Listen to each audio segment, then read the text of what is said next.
আর এই ঈমান উদ্দীপ্ত শিক্ষা, এই নূর, এই আলো, এই কোরআনের জ্ঞান শেখানো হবে বা হয়ে থাকে এই মাদ্রাসায়।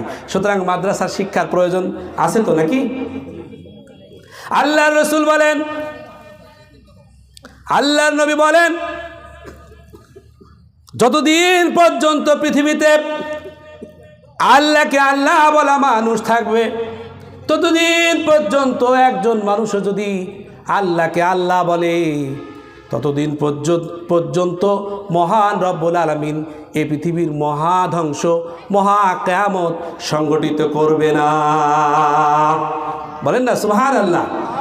একজন মানুষও যতদিন আল্লাহকে আল্লাহ বলে ডাকবে, ততদিন পর্যন্ত এই পৃথিবীর মহাপ্রলয় কিয়ামত সংগঠিত হবে না। কিয়ামত যে কি রূপে কেমন হবে এটা তো আমরা দেখিনি, দেখতে পাইনি, এখনো বুঝি না, কিন্তু কালকে যারা ঢাকায় নরসিংদীতে যারা ছিল তারা বুঝবে কিছুটা হলো।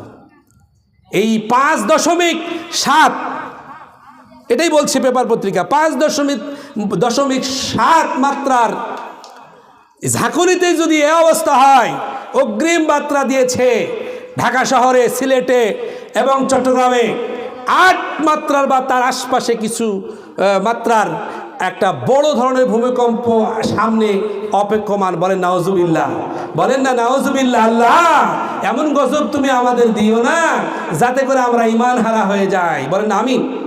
আল্লাহ এমন গজব তুমি আমাদের দিও না যাতে করে আমরা সেই গজব সহ্য করতে পারবো না। আল্লাহ এমন পরীক্ষা তুমি আমাদের নিও না।